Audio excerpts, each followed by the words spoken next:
This is Fave podcast number 18, podcast companion to my weekly Fave newsletter, where we talk about 5 topics, which are books, food, music, sports, and humor.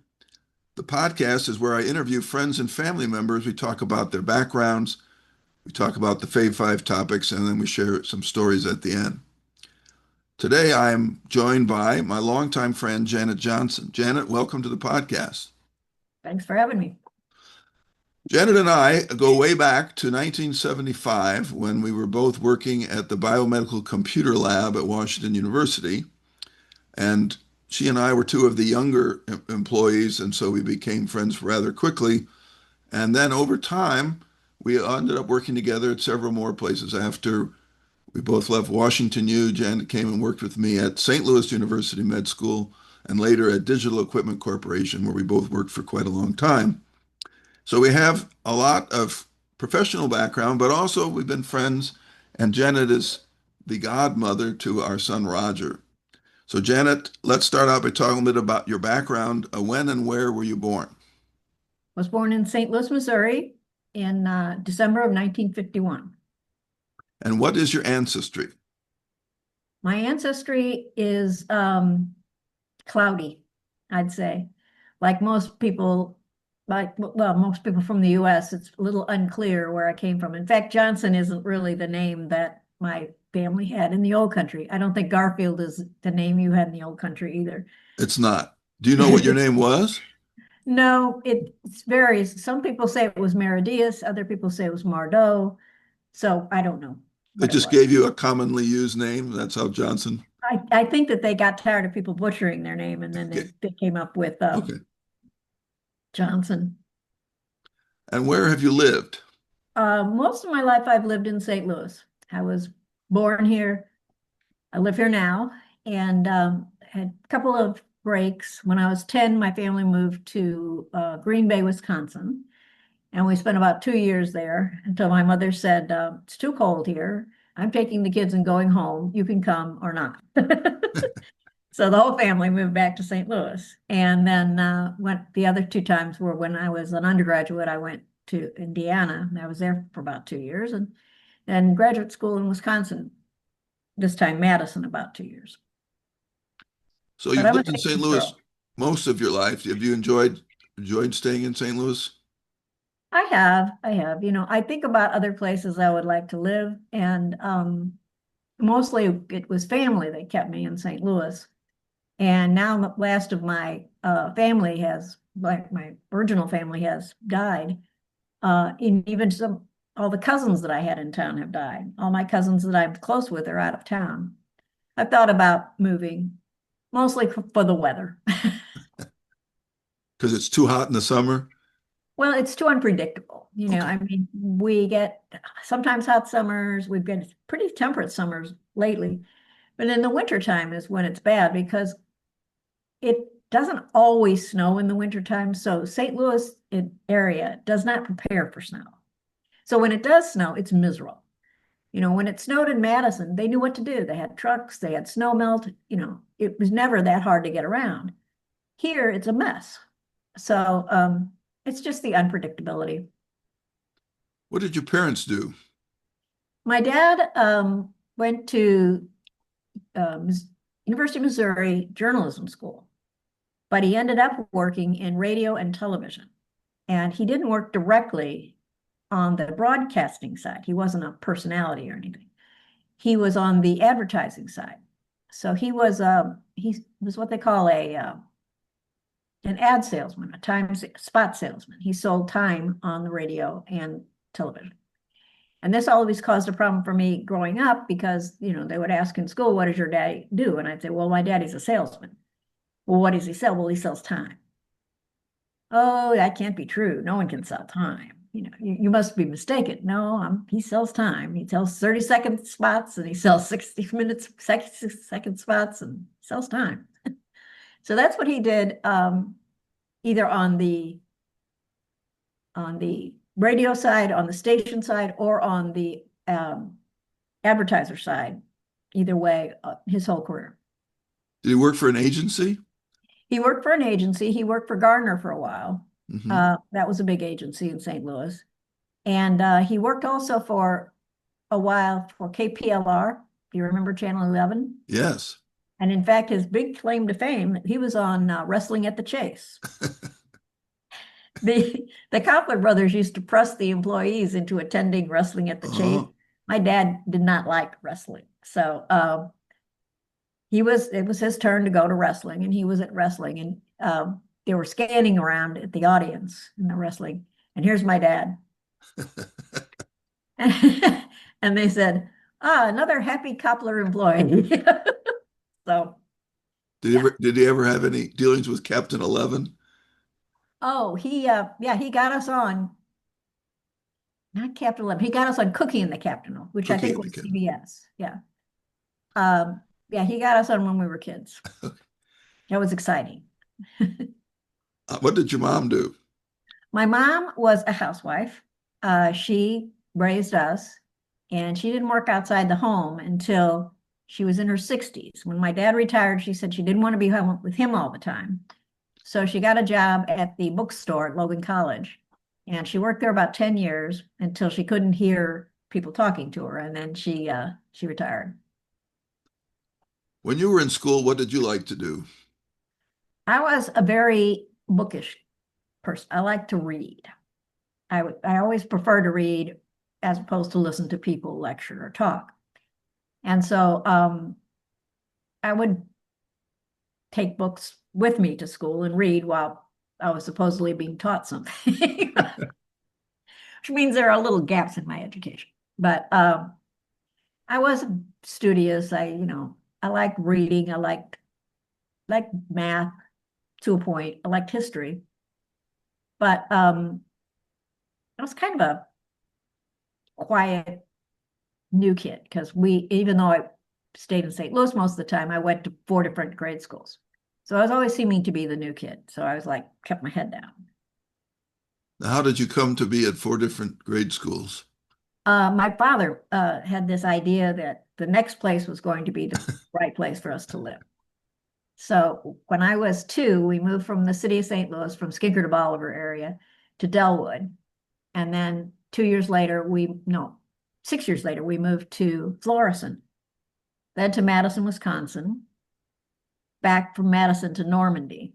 And so that accounted for my 4 grade schools. I went to the same high school for 4 years, and that was an accomplishment for me. But I was the new kid. I was the kid in dodgeball that, was always Yeah, getting the ball thrown at them. yeah, I had that happen to me as well. What was if you weren't reading in your spare time at home, what would you do? Watch TV. Okay. I watched a lot of TV. What did you want to be when you grew up? I had strange aspirations when I grew up. The first profession that I decided I wanted to do was to be an assistant to an eye doctor because I became nearsighted when I was 6. And I went to the eye doctor a lot, and I noticed that the, person who did the eye refractions and everything, seemed to have, usually a female, usually seemed to have a good job. And I liked the eye doctor's office. So I decided, okay, I'm going to be a doctor's assistant. Then I decided when I got into high school, I still wanted to be that because I didn't have a whole lot of imagination. And so, when it got time to like go to career counseling when I was a junior, now sophomore, it was like, well, what do you want to do? And I said, well, I want to be an assistant in an eye doctor's office. And they said, you've got a very good record. You could go to college, you could be something, you could have a profession. I thought, okay, well, like what? So I didn't have much of it. I thought, okay, then I'll be an optometrist. It's like, no, no, we're not talking about, one up from what you're talking about. So I attended a summer session at Clayton High School in computer programming. And I was pretty good at it, and I really, really liked it. So that kind of set the course from there. Now, But what was your how was the programming done at that time? What were you using? that, first of all, the computer wasn't even in the city. Computer was in Chicago. And it was done by typing on a teletype machine. And it would record what you typed on paper tape, which was tape about an inch wide, and it would punch holes in it. and then you would feed the tape into the teletype machine, which would move it to the computer in Chicago, and then it would come back and print on the printer in St. Louis. But it was very laborious because you couldn't correct any mistakes on a paper tape. You had to get everything right. So it was a very slow process. And then, of course, if you made a mistake in your programming, another hour of typing out paper tape. And also was not a very good medium for hanging on to. It degraded. They turned to dust pretty much after a while. So yeah, that was my first. And as I went along, it was like paper tape, a long time on cards, then on what were those things we used at BCL? They were black with orange lettering that gave you after vision of not a green. It was black with green, and you saw green if you turned your head away. It was awful. And it was nothing like today. So, and it took a long time to turn around. Did you ever have a paper tape that tore and you lost your program? I had a paper tape that somebody stepped on it Oh, and got it all so wrinkly it wouldn't go through the machine. I was kind of peeved about that. I think that's why I didn't get into computers right away. When I saw that that was what people had to do, I thought, I'm not getting into that. That seems like a lot of work. So you mentioned going off to college. Where did you go to college? I know you attended a couple of schools. I went to my first 2 years, I went to UMSL because I didn't get in. Well, I wanted to go to Washington University and I got in, but they couldn't offer me any scholarship money. And so my parents couldn't afford to send me, and student loans weren't a thing back then. So I thought, well, I'll go to UMSL. Which That was is University of Missouri, St. Louis. correct. And that was my default college. So I went there for 2 years and I intended to become a computer science major. And I took all two of the courses in computer science that were offered at UMSL at the time. So I kind of ran through it, pretty quickly. And I was spending those 2 years looking for somewhere to go. And when I told my advisor at UMSL that I was leaving, he said, well, why are you leaving? And I said, well, I'm leaving because I want to be a computer science major and I've taken two of the courses that you offer and, I'm done. And he said, well, in 10 years or so, we'll have a degree program. I said, I don't want to wait till I'm, 30. Pretty good pitch there, huh? Yeah, yeah. So to be, I'm 30 years old and I'm a or a junior in college. So I had a friend who was attending Purdue. She was a chemistry major. And she was, selling me on the idea of, coming to Purdue and us rooming together or getting an apartment together. So that's what I did. I applied to Purdue University and I was accepted. And I shared an apartment with my friend from grade school and a third girl who was from Indiana, Darlene. And we had an adventurous year of being away from home for the first time, at least for me. They had Yeah. been in the dorms, yeah. So it was an interesting time. Now, when you were going to those four different schools, were those private or public schools? There were parochial schools, there were Catholic schools. Okay. There were St. Sebastian, St. Dismas, St. Mary's, and St. Anne's. So that was your parents' preference was have you go to parochial school? Parochial school, right. And it was interesting though, because I went all 8 years to parochial school. But my brother Christopher only went through the 5th grade. And my brother David never went to parochial school because by that time, the parochial school that I went to had gotten kind of slack. They were bringing in people who were retired teachers who weren't any good. And my brother Christopher wasn't learning how to read correctly. So they decided, chuck this. And they took Christopher out of parochial school and put him in the Normandy School District, which was a really, at that time, very fine school district. Hmm. And my brother David went in the Normandy School District for all 8 years, his grade school.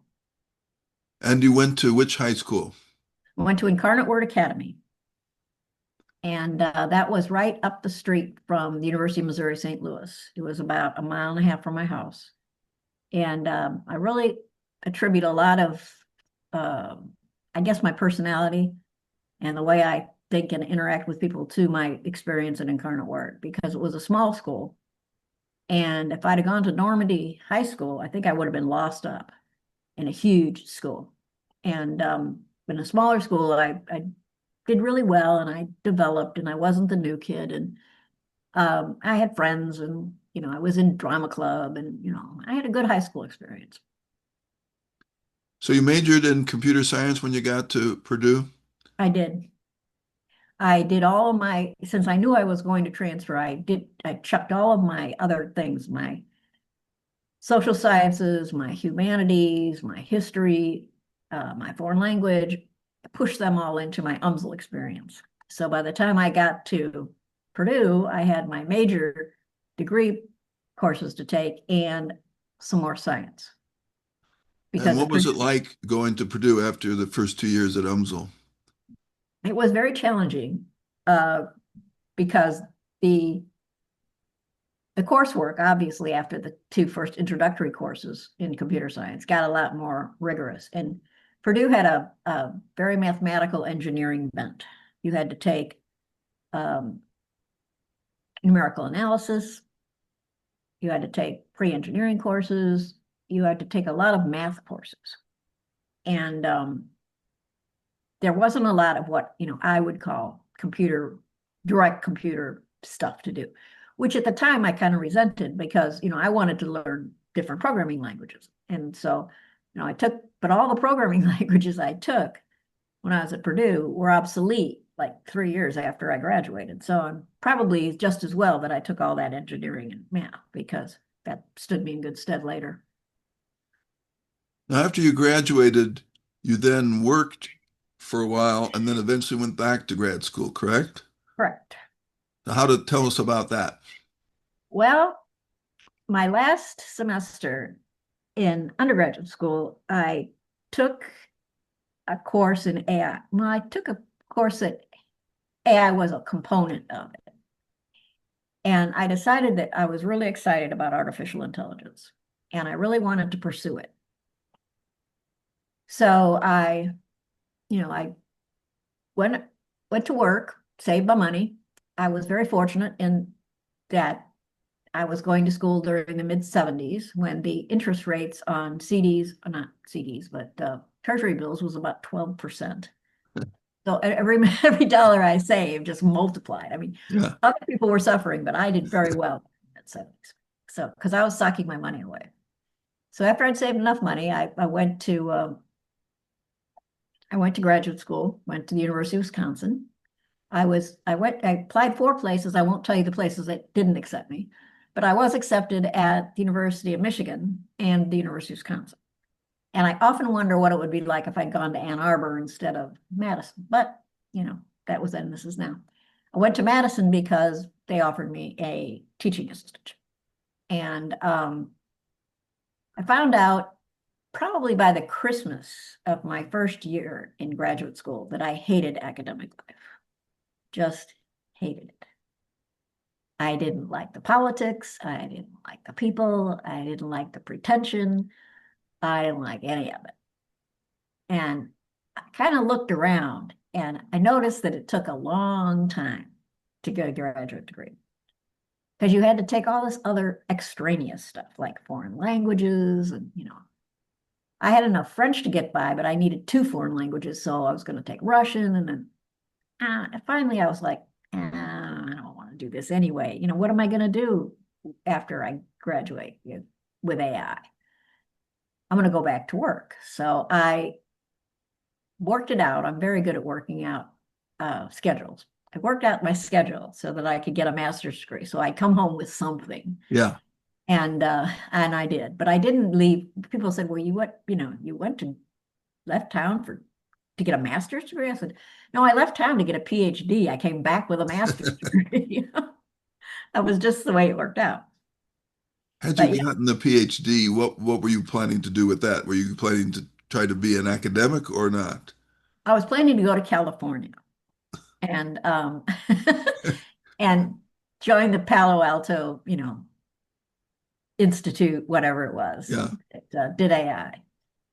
I was, very modest in that regard. So So that first job that you took after you graduated from Purdue, that was where? IBM, And what was once that again, like? it was not a good thing. Uh, I graduated in the middle of the Arab oil embargo, and no one was hired, nobody. So I, they had, the career day where recruiters came. One recruiter came to the career day at Purdue University, and that was a guy from Xerox. And I wasn't that keen on moving to Rochester, New York. So, I interviewed, but, nothing came of it. But I did get an interview with IBM because IBM at that time had this contrarian policy where when things were like they were in the early 70s, they would hire because they had their pick of all the new graduates. So they did a very aggressive hiring and they hired me, but not to do anything that I wanted to do. What I was supposed to do was hold the hands of the customers while people install their gigantic refrigerator-sized computers. And it was really more of a sales job than anything else. And Mhm. I hated it.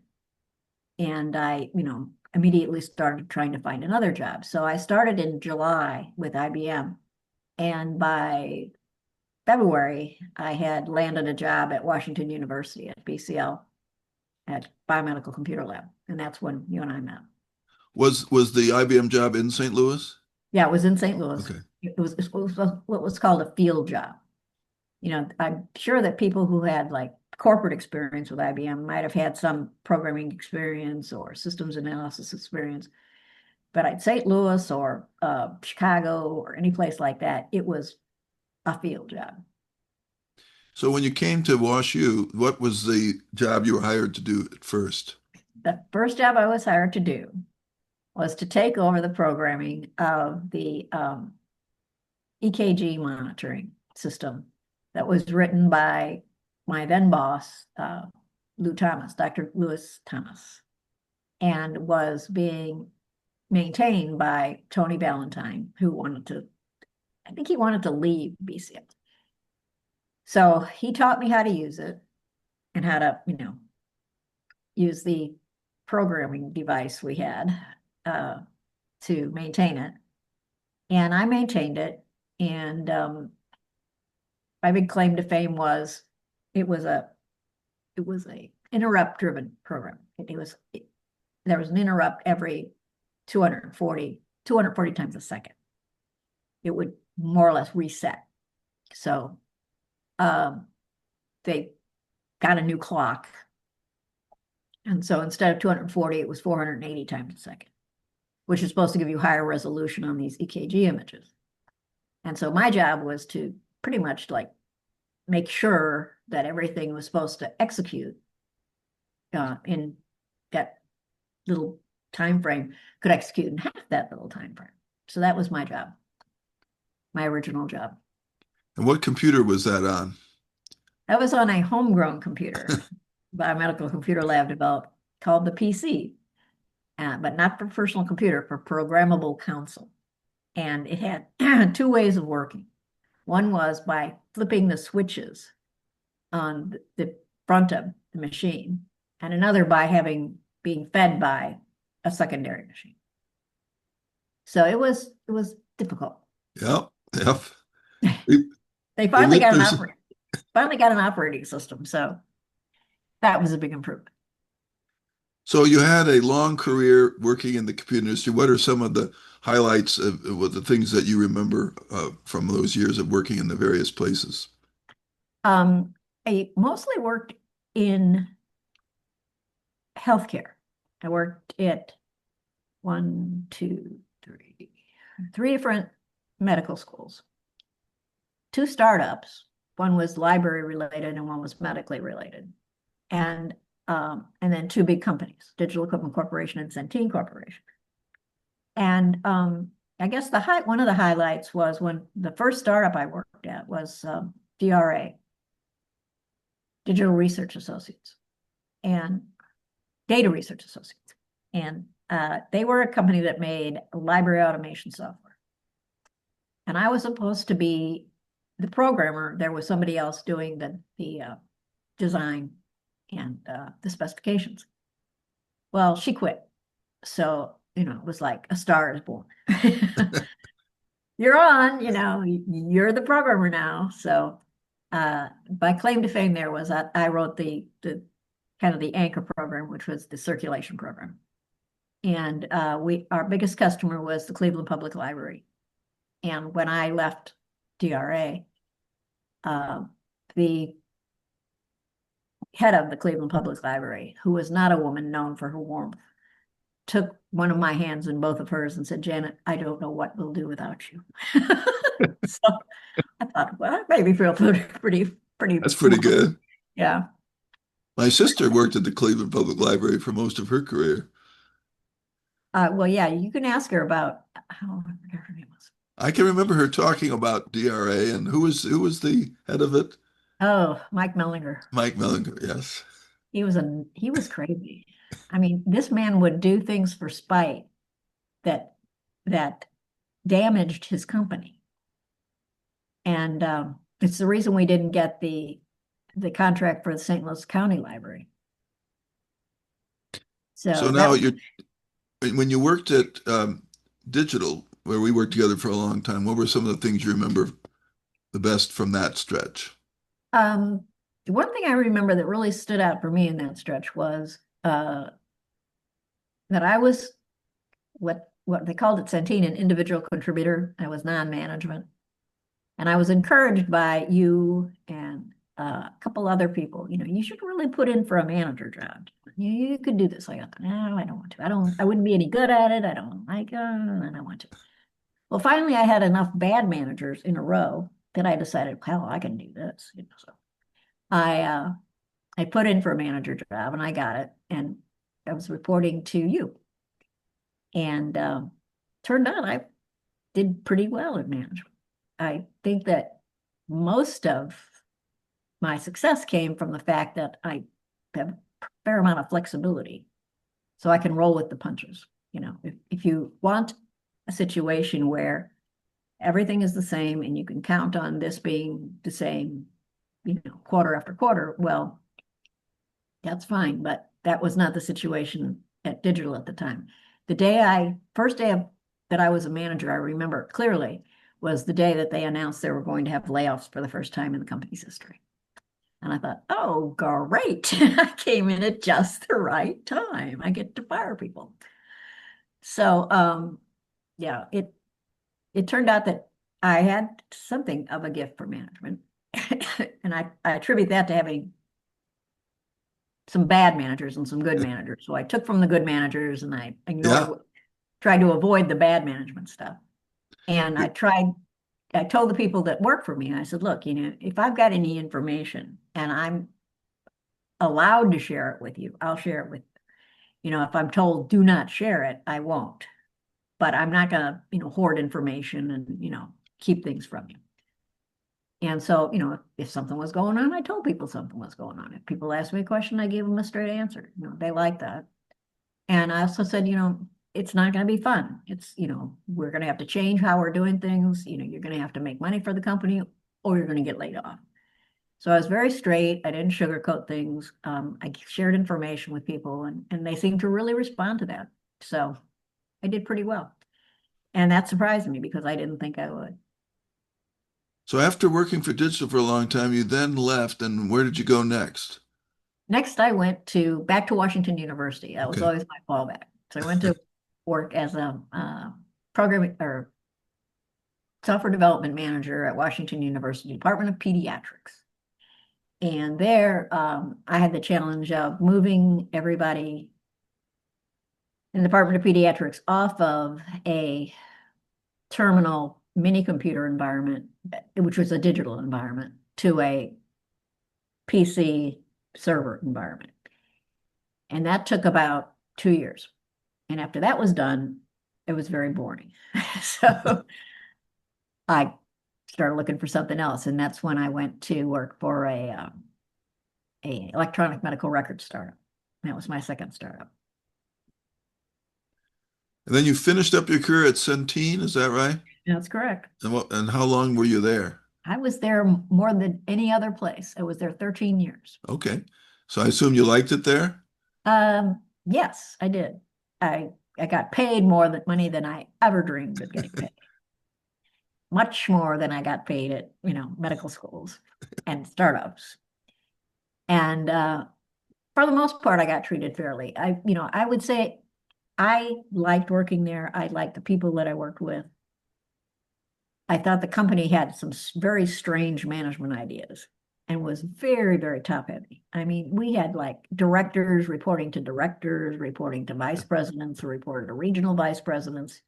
I mean, you talk about layers of management. We had more layers of management than Carter had little liver pills.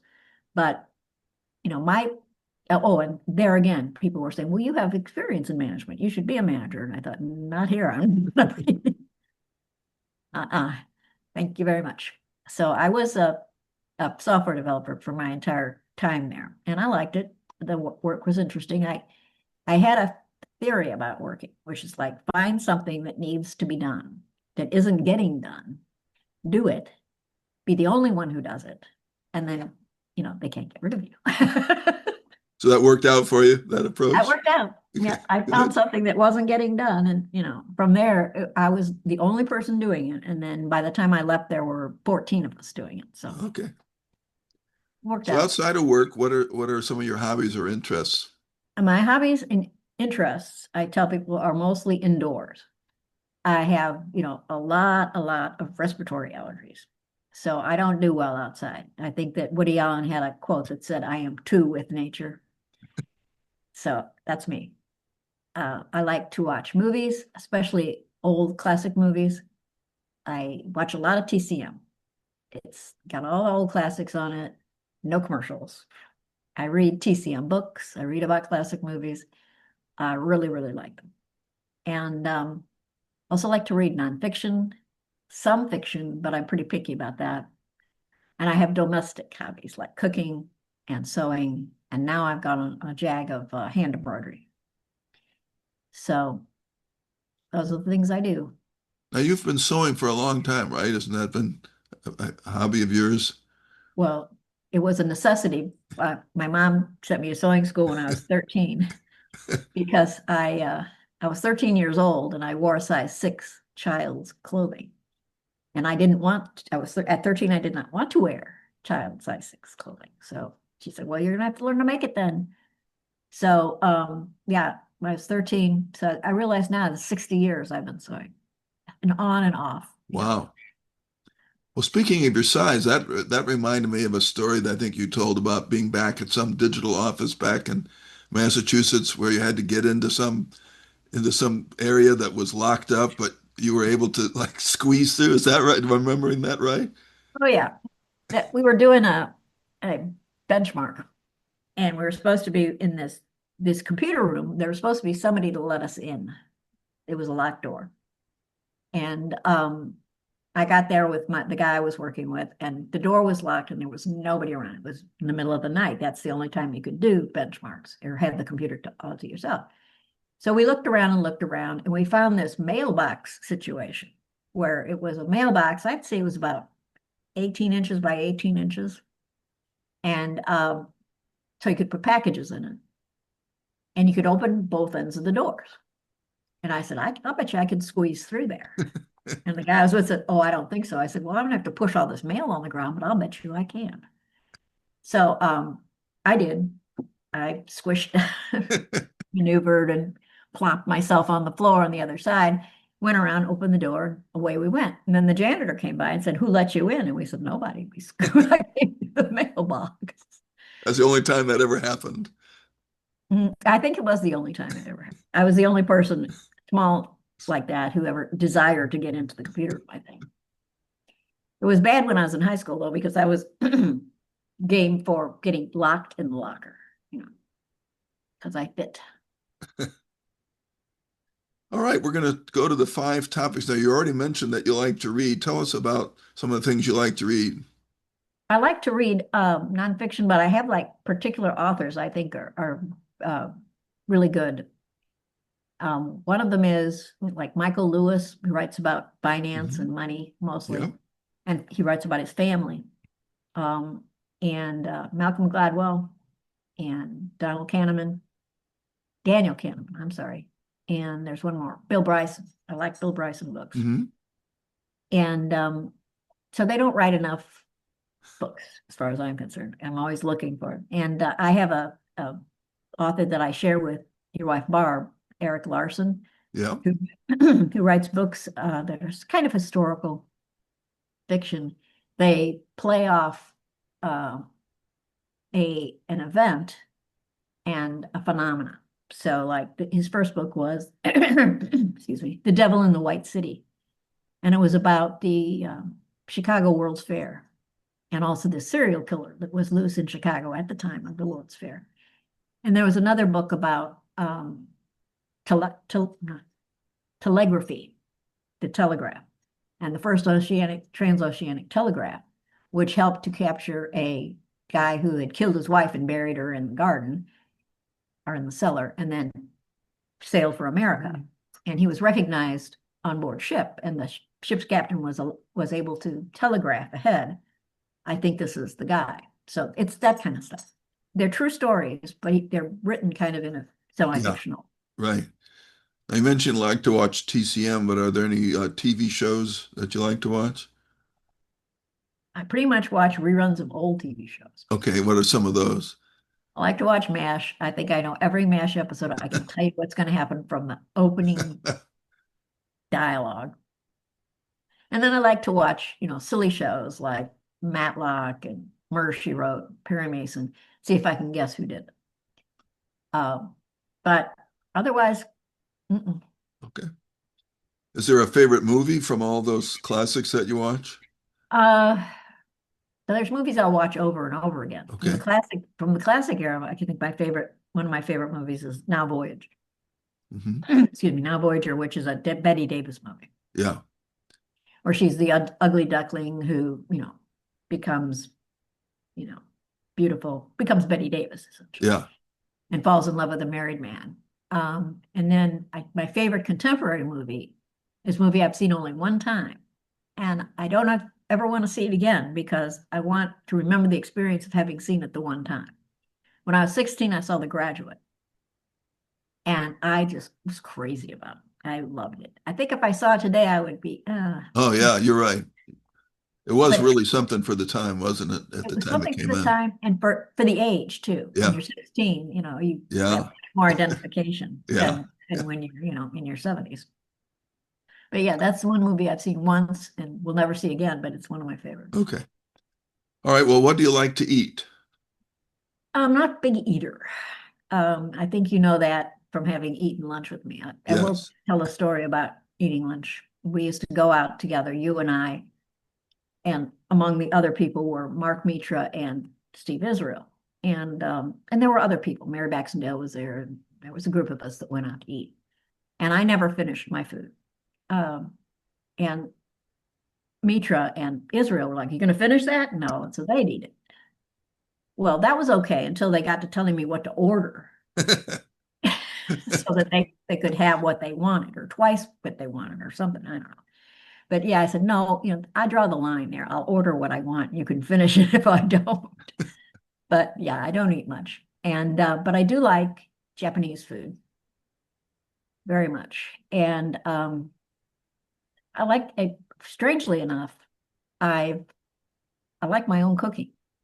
Since the pandemic, I've decided that I like my own Oh, cooking. that's So good. I rarely go out to eat. Now, speaking of people finishing your food, now this reminded me of a story when you and I were out to lunch with your friend, and I'm forgetting his last name, but it was Chuck, and he became a doctor. Dr. Mead, yeah. Chuck Mead. Okay. We went to a barbecue restaurant in the city of St. Louis. Oh yeah, and he I ate the ordered rib tips, and I finished mine, and all I had left were bones. and he And he ate the asked me if bone. I was done with that, and I looked at him quizzically, and he proceeded to eat the bones. Yep. He also ate the top, on a drumstick, chicken drumstick. There's a Yeah, top cartilage part. He ate yeah. that too. That was an unusual memory. He had Um, an asbestos stomach. we don't eat out too often, but if I were to come to St. Louis and we were going to go out to eat, where would you want to go? Let's see, where would I want to go? I would want to go to a Japanese restaurant. Okay. Um, There was a time when there weren't any Japanese restaurants in St. Louis. I Well, remember when yeah, like the first one opened, it was like a big deal, but I guess I Tachibana. assume there are Yeah, more of them today. there are more, but excuse me, not. There was a peak, and now it's kind of fallen Is off. that right? Okay. Yeah, because the rest, I think the restaurant you and I went to one of the times you were in St. Louis, and Jerry Sacker joined us. That restaurant closed. So that was my favorite Japanese restaurant. But there's a guy named Nobu, no relation to the rich Nobu from Yeah. California. But he had a restaurant in the IHOP at the Innerbelt and Olive Street Road, if you Okay. remember, for years and years. And they demolished the building. So he moved into University City, and he has a restaurant which is, I don't know how you say it, omasake, the chef's choice. Okay. So you go and it's a fixed price, and the chef chooses what you eat. And I think that if you were going to come to town, I would like to go there Okay. because I know that the food would get eaten, Yeah. and Yeah. and I think Well, you would like it. I And would. I don't mind, chef choosing what I eat because when I was Mike and I went to Japan in 1990, and most of the time we just pointed to pictures of food and just winged it. So yeah, I think I I like it. could I could enjoy that. My brother's got a friend who runs a Japanese restaurant in Ventura, California. We've been there a few times, and the last time we were there, he just kept bringing food out. We weren't really ordering anything. He just bring it out. Eventually, he goes, "Well, are you still hungry?" And if so, he was just to keep bringing out more. So we finally told him to stop. All right, moving to music. Do you have a favorite song or musician or concert or album? um, I started out liking folk rock. Hmm. The first concert I went to and the first album I bought was Simon and Garfunkel. I like singer-songwriters like uh, Carole King and James Taylor, and generally that genre of music. Okay. She doesn't exist anymore. But I'm like the guy in The Big Chill, where one character says to him, there was music that was published after 1979. He goes, not in my house. Well, singer-songwriters is what we have at our house concerts here, so it's Yeah, it's alive. It's just a new wave of younger younger singer-songwriters. people. Yeah. But yeah, all of the ones from that time are pretty old now. That's Oh yeah, or dead. yeah. What was the last concert you attended? Last concert I attended was Steely Dan. Um, and it was a good concert. Our seats were like way back in the nosebleed section, but it was a good concert and I liked it. And I like Steely Dan well enough. I mean, I'm not a huge fan, but I do remember one incident from that concert where just as the concert was starting, the woman behind us uh, took out her cell phone and made a telephone call, started talking loudly on the telephone. And my husband Michael turned around and said, "Could you take your phone call outside, please?" And her response just blew me away. She said, "You must be kidding." And so I turned around and said, "No, he's not kidding, and I'm not kidding. And if you don't hang it up, I'm going to get the usher." And she went, "Well, all right." And she was all huffy about it. I thought, "Oh, what's the point of making a phone call during a concert?" And I mean, she wasn't texting, she was talking. When was that concert?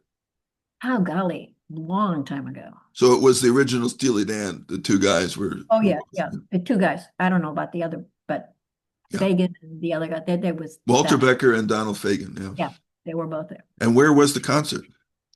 The concert was, um, which is called Stiefel Auditorium. It used to be the Kiel Opera House. Oh, okay. Now about sports. Do you watch sports at all? I do. I watch tennis. Okay. I like tennis.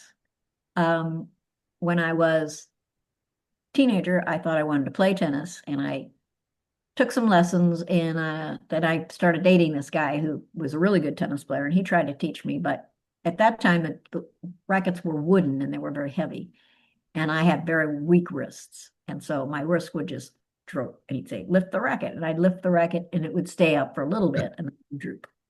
So tennis, and once I hit the ball, of course, the racket would fly out of my hand. But today I might be able to use a, metal racket and do Yeah. better. But at the time, it wasn't in the cards. But I love to watch tennis. I like to watch the Grand Slams. Have you been to any of them? Been to three of them. Oh, which ones? I've been to the U.S. Open twice, and I've been to Wimbledon and the French. Okay. And I tried to get my friend Pat to go with me to the Australian, but Pat has this thing that she won't use the bathroom on an airplane. So Could I be a don't think there's problem. any way of flying to Australia with that as a condition. Well, you share that interest with Barb. Barb loves watching tennis, and she's been to the Australian Open, and she she would like, I think, to go to Wimbledon. She's been to the U.S. Open, and she hasn't been to the French Open. So if you ever want to go back to Yeah. either of those two, Barb would be glad to go with you. Oh, yeah, either one. Paris is terrific, and London is a lot of fun too. And Wimbledon is just, it's the best because Wimbledon isn't in the city proper. It's in a town called Wimbledon, obviously. But so you get on a train and you go to this town. It's not even a far suburb, it's an actual place. So you Hmm. get there and it's very bucolic and leafy, and everybody's laid back, and just a very English experience. So do you And have some favorite tennis players? oh yeah, from the 70s usually, as usual. Billie Jean King is my all-time favorite. Hmm. Not only for her tennis, she was a great champion, and I also like her style. I like the serve and volley style. I like things to move along. And she was also a great advocate for women's tennis. Hmm. And I like the serve and volley game, Chris Evert, Martina Navratilova on the women's side. Right now, I'm fond of this woman whose name escapes me, but she's from, I think, Brazil. She's short, and by short, I mean my height. And when you watch her on television, they mention that she's very short about every minute or so. And I Okay. think, all right, she's short for a tennis player, but it's not Yeah. like she's like a little person, you know. So I like her just because she's got a really fast style and Mhm. also a really enthusiastic personality. And on the men's side, my favorites would be Jimmy Connors and John McEnroe. Not a big Borg fan. I thought he was kind of boring. Okay. Um, and didn't like Pete Sampras. I thought he was uber boring. I like Andre Agassi. And today, the players I like the best on the men's side are the champions, Sinner and Alcaraz. Okay. They're both pretty good. They're both pretty good, and Alcaraz has to be my favorite. Okay. How about a favorite sports memory? My favorite sports memory is kind of an odd one. I was in Lowell, Massachusetts. I think it was 1984 in the fall when the playoffs in the World Series were on, and I was trying to listen to the baseball playoffs because the Cardinals were in the playoffs and they were going for the pennant. And it was very hard to get the ball game, the St. Louis ball game, on the radio in the car I was in. But I remember driving along trying to, tune in this radio to get the ball game because it was a very close game and, it was very exciting. And it was the game where Jack Buck said, "Go crazy, folks, go crazy." It was when Ozzie Smith hit the home run. Yes. And I was so excited, I nearly ran off the road. And when I got out of my car, I'm telling people in Lowell, Massachusetts, how exciting this is. And they're looking at me like I should be in a rubber room. It's like somebody get a net. This woman is crazy. Because in Lowell, baseball doesn't mean a thing. I mean, Massachusetts is not a big baseball place. Plus which, I was a little over enthusiastic. But yeah, that's my favorite sports memory. Well, it's fond of the Red Sox if you're in Boston. That's a Oh, baseball town. But that memory is interesting because that exact moment we were watching the game in the office at the digital office in St. Louis when that home run was hit, and it resulted in the strange occurrence of Steve Israel and Susan Colombo hugging each other. oh my gosh. That is a strange, that is odd That bedfellow. shows what baseball can do. Yeah, you bring people together. And I think also Barb's brother Bill was driving at the time, and he had a baseball bat in his car, and he held it out of the window and shaking, was shaking it around. So that was a great moment in Cardinal history. Oh, it was. All right, moving on to comedy. Do you have a favorite comedian or a film or a show? Um, I really like Richard Pryor. Hmm. I've always liked Richard Pryor. He's a funny guy, and at the end of one of his comedy special, I think it wasn't Sunset Strip, but he says, "I know what all you people are thinking." It was where after he'd set himself on fire, Yeah. he said, "I know the jokes you tell." And he took out a pack of matches and he lit the match and he goes, "What's this?" Richard Pryor running down the street. But similar to Richard Pryor, I like George Carlin. And I've liked him since he was like kind of buttoned up, um, George Carlin. And he did routines about, the Emmys for the shows that came on after primetime was over. He said, like, how come they don't have Emmys for that? I mean, and the Emmy goes to Sermonette.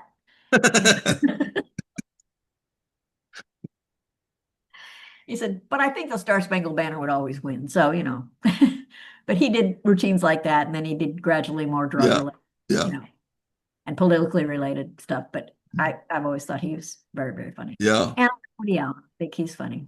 Who's that? Woody Allen. Woody Allen. Yeah. Yeah, I Yeah, I'm love it. able to separate the man from his art, right? Yeah, I've had to do that on a Yeah. number of things. Who's the best at making you laugh? Actually, right now, because we're together most of the time, it's my husband. And I got him a card once that said, to my husband who can always make me laugh, sometimes on purpose. And because Mike does and says stuff that makes you laugh that he doesn't mean to make you laugh. Okay. And And who are it's like, and he doesn't mind it's you laughing at him, which is nice because I do. and who are you able to crack up? Um, I'm pretty good at cracking. Well, when my mother was still alive, we had a very black sense of humor, the two of us between each other. And I could make her laugh. And she could make me laugh too. So it's like she would get in this weepy mood and she'd be like, "Oh, I don't, I can't see, excuse me, I can't hear. I wish I could just die. I need to get a flu shot." I said, "A flu shot, Ma? You just said you want to die. What do you want a flu shot for?" She goes, "Well, I don't want to die of the flu." So it's that sort of thing. Yeah. And I miss that about my mom. She could make me laugh. All right. Well, do you have a story that you can share with us? I have a story. I had to Okay. think about this. I have a story, and the story is a story that you will understand and appreciate the way it's meant to be appreciated. But I've told it to people much younger than me, like my stepson and other people that I've worked with are much younger than me. And they think that my father was inappropriate, wrong in this story. So here it goes. Um, when I graduated from Purdue, my parents came up and my brother David and my friend Pat. And they all came up for my graduation. And I graduated finally. And it was a long graduation ceremony. And my mother and my friend Pat are taking pictures and doing stuff. And my father and I kind of wandered away, just the two of us. And he looked at me and said, Janet, he said, never in my whole life did I ever dream that a child of mine would graduate from a fine university like this, especially not my daughter. And I think you understand. It's just like it's the times, he didn't mean it to be like women are stupid. Yeah, He just never dreamed that. right. But somebody, 10, 15 years younger would say, well, that was a nasty thing to say. It wasn't a nasty thing to say. It was a very nice thing to say. Yes. And I remember it very well, very fondly. Yeah, today he'd be canceled. Yeah, today. Oh, let me tell you about my dad. He was known as the reverse Notre Dame. My dad was the guy who said television is just a flash in the pan. It will never last. And also, when I had to pay tuition to go to my first computer class during the summer, he said, I don't know, this is a waste of $60 because this computer stuff will never amount to anything. So there you have it. So he was in line with Ken Olson, who thought that PCs were People didn't need them in their didn't house. need them. No, didn't need any of that. All right. Well, I've got a few stories to tell to share about us. Starting with the first time I met you. So I Mhm. noticed that a younger employee had started across the hall from my office at Biomedical Computer Lab at WashU Med School, and I thought, okay, I'm going to go in and check her out. So I came in and introduced myself, and after we talked just for a relatively short time, the question that I asked you to kind of see if, is this person all right or not? I asked you, do you like Monty Python? And you said, yes, I love Monty Python. So I thought, all right, pass. Check. I think it's not a bad test for someone if they go, who's Monty Python? And you Yeah, kind of know you're not on the same wavelength. But that was relatively new at the time to St. Louis. And yeah. the fact that you liked it was an indicator that we were going to hit it off. Later on, I don't remember the circumstances, but I think we each were in different offices. And I had an office mate I remember having some conflict with. Oh, And yes. and it's something similar to what you described about the person talking at the concert. I think there was, she was like insensitive to the fact that we were sharing an office, but somehow we were able to orchestrate a change, and we got to be in the same office together. So Mhm. we pulled that off somehow. And then I have a fond memory of us working together on a spoof of a class that was offered at the Biomedical Computer Lab. So this is a story I tell a lot and I actually refer back to it quite a bit, which is we were somehow trying to teach medical people, including doctors, how to program in assembler language on a Link computer in In two 5 years. days. Yeah. In 2 days. Mhm. These doctors wouldn't have been capable of programming in anything in any length of time, but teaching them that was particularly silly. But that nonetheless, we did that every year, and I used to have to teach that. And you and I hit on the idea of a spoof, a satire of this, which was called, I think, Introduction to Medicine for Computer Scientists. And we had a whole agenda. We laid out, we're going to teach, surgery in an hour. And we had other things like that. And we had a Dermatology. bunch of comic titles. We were at least we were fond of like podiatry. Why is it no longer called chiropody? And in any case, we posted this on the wall of the Biomedical Computer Lab, which was probably considered a really radical thing to do, and I'm sure people took offense at it. But nonetheless, that was another of our endeavors. And then I recall years later, we were at a reunion of the Biomedical Computer Lab, and at some point, there was some sort of boring lectures that were going on, and you and I looked at each other and said, "Let's get out of here." And we went to Union Station. I think we went hung out Yeah. there on the outside at a bar, and that was kind of the same kind of renegade spirit that we had had when we worked together there. So, you have any other memories from our time together? Well, I have a story about the office switching Okay.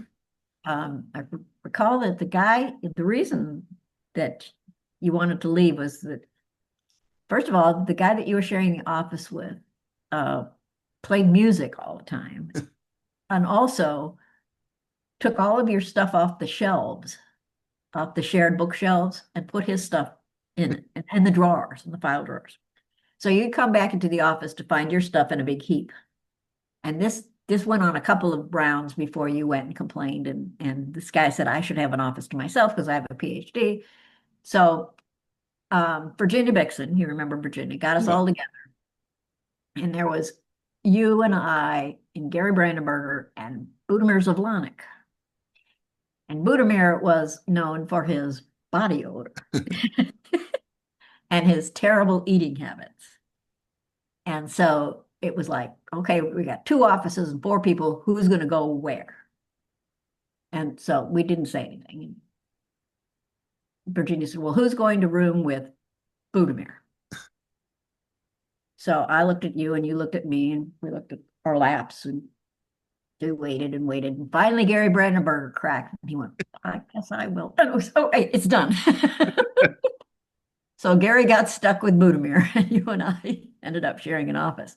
But here's the capper to the Budimir story.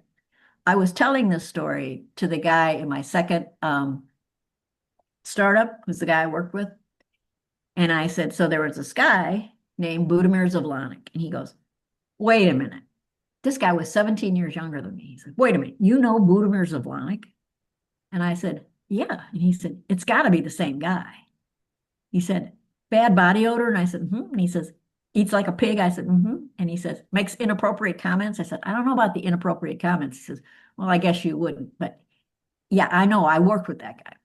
He made the word. He said, we would be walking down the street and some woman would pass us and he'd go, that girl has a nice ass. I'd say, Budimir, you can't just say that. And he goes, why not? It's a compliment. Well, that was Budimir. So I said, oh, that's got to be the guy. That's So him. years later, he resurfaced. He was working for McDonnell Douglas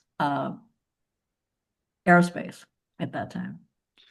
So I want to wrap up by asking you about the field that you went into way before it became what it is today, artificial intelligence. What are your thoughts on all the time since then? You know, what it was like back when you got into it, and then where we are today. When I got into it, it was artificial intelligence was about um, mimicking human behavior, basically. So there were several schools of thought. One was to mimic the various senses, sight, hearing, taste. And one of the guys that was very famous that taught at University of Wisconsin, I met him, Leonard Ure, was involved in trying to model the human eye. So that was one phase. The other was machine learning.